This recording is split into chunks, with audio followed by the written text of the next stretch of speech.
Got a broken reverb tank? Here's a quick little video to help you get back up and running.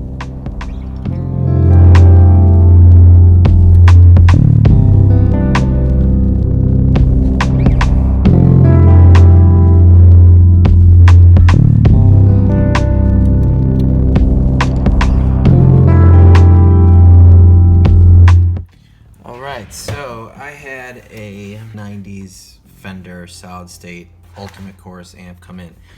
They're actually decent amps. I like them. They're super clean sound. And you can pick them up extremely cheap, so they're not even worth fixing. But because I am cheap and stubborn, I pulled this one apart. So the reverb tank was not working.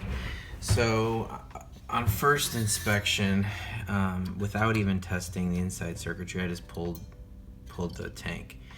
And right here, your first thing you want to do is check these connections right here. You've got a green and black wire going from one end of the input and then the other end of the output. And this is a really simple, awesome situation for me because it literally is just sitting here like that. It was obvious. So I'm just going to solder that back on and get the reverb going, and it's completely worth it.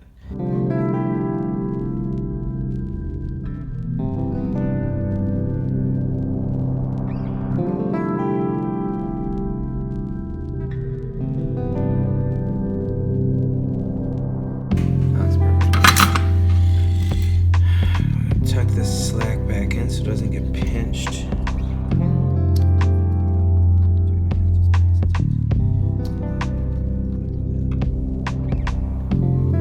Plug it in, just see how we do.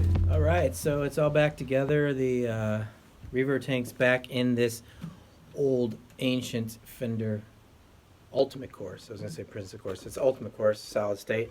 But here's the dry. And then we got some nice lush reverb back.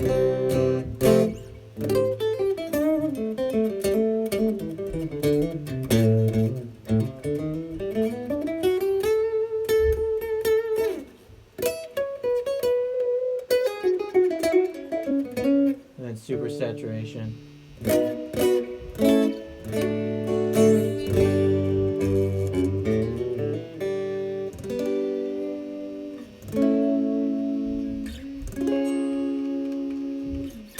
So there it is, folks. All back to working order.